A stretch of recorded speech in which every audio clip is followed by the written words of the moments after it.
Remember when the journey was just as exciting as the destination? Before we had a tiny computer in our pockets telling us every turn, a family road trip felt like a real adventure. It was a world of paper maps, questionable snacks, and sing-alongs without headphones. It was a different time. Today, we're rolling down the windows and looking back at 10 road trip rituals from before GPS and smartphones. 1. The sacred paper map.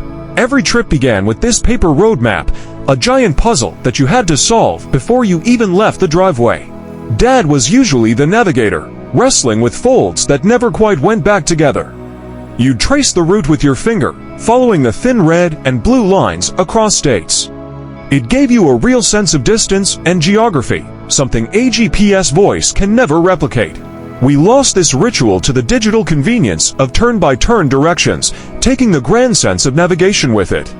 2. The navigator's co-pilot. With the map came an important job, the co-pilot. This was usually the person in the passenger seat, tasked with calling out the next exit or confirming they were still on Route 66. It was a position of great trust and responsibility. The co-pilot was the human guidance system, the one who would say, "I think we passed it."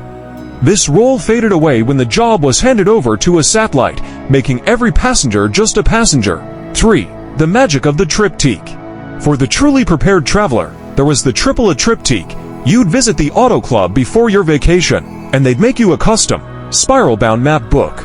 Each page was a leg of your journey, with your route highlighted in yellow and helpful notes about construction zones. Flipping the page to the next segment was a small, satisfying milestone. This personalized, analog guide was a premium service that simply couldn't compete with free, real-time traffic updates on our phones. 4. The art of reading road signs. You had to actually look at the world outside your window. There was no voice telling you, in 500 feet, turn right. Your eyes were constantly scanning for the big, green exit signs with their route numbers. The whole car would get involved, with everyone on high alert for the right off-ramp. It made you pay attention to your surroundings. Now, we often arrive at a place without ever really knowing how we got there, glued to the blue dot on our screen instead of the landscape. 5. The hum of the CB radio. In the 1970s, the CB radio turned every family car into a trucker's rig.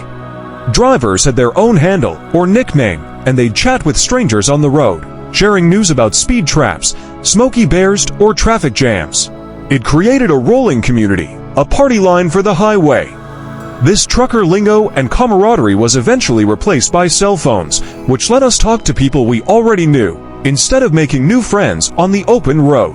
6. Paying the toll booth toll. Before electronic passes whizzed us through, toll booths were a full-stop affair.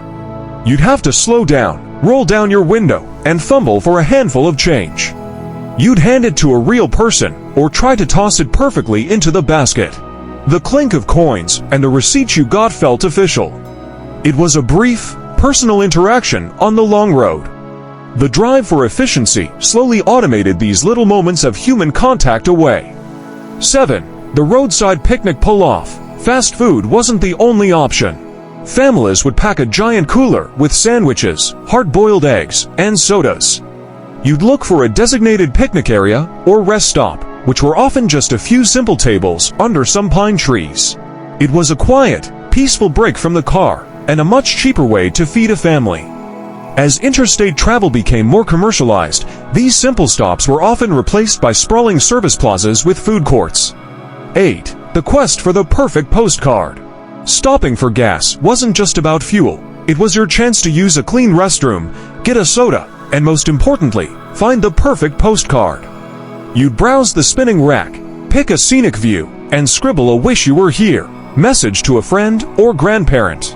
It was a small, tangible piece of your adventure sent back home. The immediacy of sharing a photo on social media from your phone made the delayed magic of the postcard disappear. 9. The glow of the motel sign. You didn't book a hotel chain from your phone miles ahead. You drive into a town at dusk and start looking for the most welcoming sight, a glowing vacancy sign.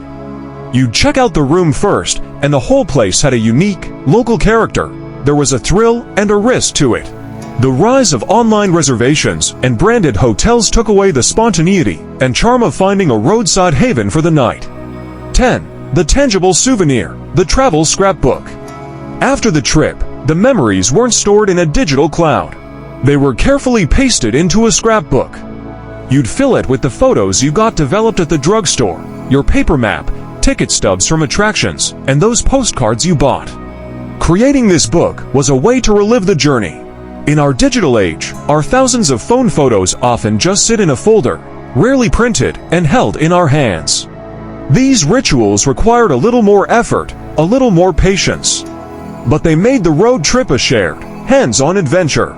They connected us to the road and to each other in a way we hardly ever experience today.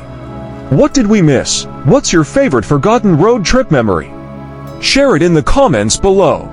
And if you enjoyed this trip down memory lane, be sure to subscribe to Forgotten America. We're always playing back the past.